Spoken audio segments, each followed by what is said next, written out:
Hello everyone, it's Adrian, and you man, chicken. Am I right, folks? But anyway, this video is going to be entitled, how social media affects mental health.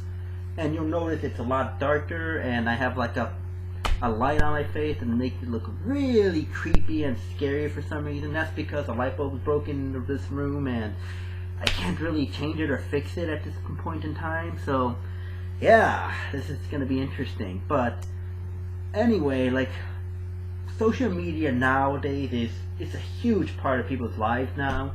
It's become a daily thing, and people don't. I don't know if people realize, but it can affect mental health. It really can. And it's really interesting because I've been kind of on that receiving end, and I've seen some other people too. And you know what I mean? It's really sad that something that's supposed to connect you to other people and supposed to be enjoyable can do that. It can really affect people, and I've seen it like in Instagram. That I don't have an Instagram, I don't get it. Tumblr, I don't get that either. I mean, YouTube, Facebook, I've seen it like play out with people, just how it affects their mental health. And so here's like some of the things that I noticed. Like in terms of Facebook, what I've noticed is that people kind of will compare themselves to other people. Like people on Facebook, they'll post like they'll post the stuff like, this vacation, this volunteering, I got engaged, I bought a house, new car, they'll post all this stuff. And what people tend to do is they'll compare themselves to that person. And a show of hands or comments or likes or whatever, whoever's watching this, just how many times have you actually saw something that someone posted on like Facebook, something that was really good news, and thought, well, you're happy for them, but just started examining your own life, like, oh God, man, what am I doing? I'm just in my pajamas playing Sonic Mania, which I did, by the way, and that was awesome. But how many people actually start comparing yourself? Like, I'm not even doing shit, man. And you kind of feel a little down and depressed. Or like you'll see on Facebook, this person has this many friends, and they're always hanging out with them. Why can't I have that? Why, you know what I mean?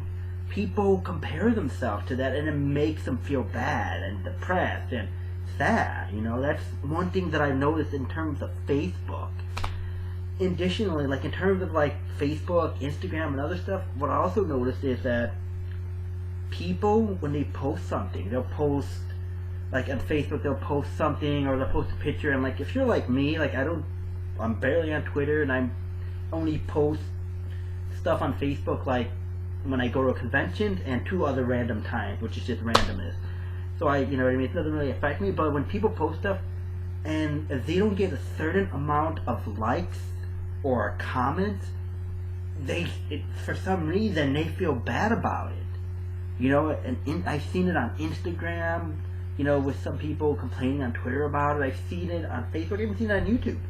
Like with people, when they don't get a certain engagement, they want they need X amount of likes, they want X amount of likes, or people to like that, thumbs up, react to it, they want to comment, and then they post that and they don't get that, they start feeling bad about themselves. They start feeling depressed, like, man, I guess no one cares, or, man, this is, you know what I mean? And I've seen it, like, I've seen it, or like they'll post that another person has gotten, and, oh man, this person has this many likes, what's wrong with me, right? People compare that, and when you don't get that certain number of likes, engagement, they get bummed out, you feel bad, it like ruins their day. And I've also seen that play out too. And then, in terms of YouTube, and I've seen it with a few people that I've been watching, like, when they don't get a certain amount of views, they don't get like maybe likes, or no one comments, or maybe one or two people comment, they feel bad. Like they're like, ugh, it's like, why am I even doing this? Like, what's the point? I mean, they kind of start thinking like, what's the point? This sucks. I'm just going to run around. There's no point in doing it, and they feel bad that no one watched their video, no one liked the video, no one commented on the video. Not just that too, but I also noticed that people kind of feel handcuffed.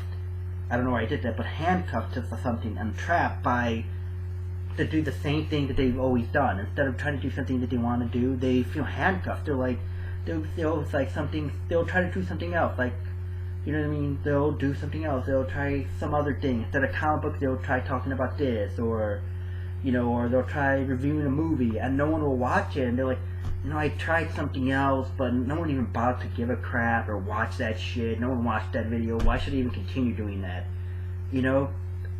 People feel like, and YouTube feel kind of compelled to do that, the same thing, and to lead to unhappiness.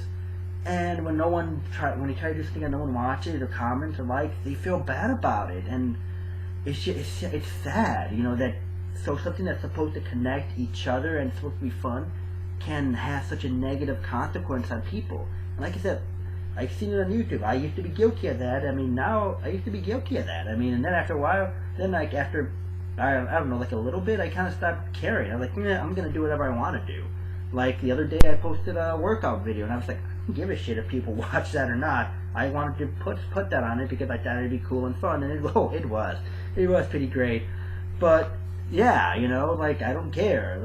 And a lot of people do care about that. It's their channel. They feel like if they don't get certain comments, likes, or they're afraid to do something different, to try something different because no one's gonna watch, or and that can also lead to negative mental health and consequences. Even on Twitter, when someone will post something and no one responds to it or likes it, that person starts feeling bad, like no one cares, and it starts leading to a little more depression, and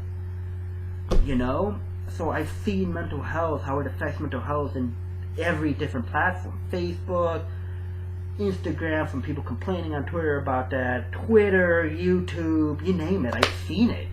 How it can affect people negatively, and I just wanted to throw that out there. I mean, who wants to leave a comment and say, yeah, this actually is something that happens? And the thing about it is that you can kind of do it. If social media is kind of leading to depression, you need to, in my opinion, you should step away from it. Take a break. Don't go on there anymore. Find other things to do. I'm not on social media a ton of these days.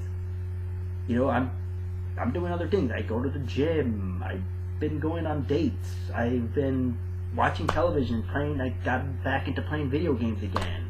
I've been working on my Deadpool Wonder Woman cosplay, but do something else. Don't just go on social media. If you're doing something that's continuously harming yourself, it's kind of like if there was a hot stove and you put your hand on there and it burned, would you keep doing it again if it's making you feel bad and hurting?